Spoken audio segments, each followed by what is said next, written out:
incroyable pour Tsahal, celui que l'on attendait depuis maintenant 8 mois, Raphaël Jérusalemi. Alors, bravo, bravo Tsahal, bravo victoire. Ça, c'est la vraie victoire. La vraie victoire d'Israël contre l'injustice, contre le Hamas. C'est vraiment félicitations, parce que dans les livres d'histoire, c'est de cela qu'on se rappellera. On aura ces noirs un jour ou l'autre, on aura ces terroristes un jour ou l'autre, mais ce qui compte, c'est la libération des otages. Le peuple d'Israël est en émoi. Les journalistes les plus vétérés de la télévision israélienne sont en pleurs. C'est extraordinaire. Alors c'est surtout évidemment une opération d'une grande audacité.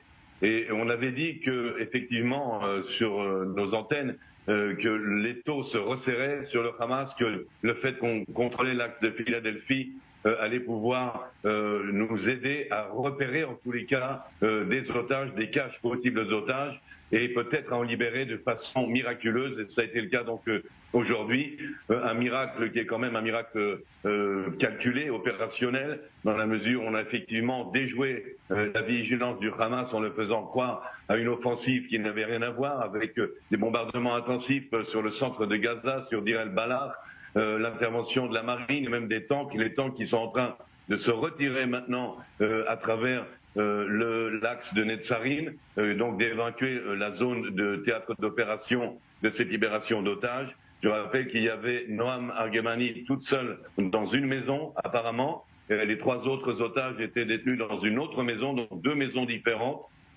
mais au même moment, simultanément, donc déjouer la vigilance des gardiens avec une intelligence qui doit être absolument précise sur dans quelle pièce, dans quel étage de la maison se trouve l'otage, combien de gardes sont autour de cet otage, comment les distraire pour qu'ils n'aient pas le temps de réagir. C'est absolument incroyable. Il a fallu aussi les évacuer. L'opération d'évacuation des otages s'est passée sous un feu nourri du Hamas. Il a fallu donc une ceinture protectrice de l'armée israélienne pour protéger l'hélicoptère qui a emmené aussitôt les otages vers l'hôpital Ichilov en Israël, et les otages qui en ce moment même sont en train de retrouver leur famille. Le père de Noam Argemani est arrivé, vient de la rencontrer, de la serrer dans ses bras.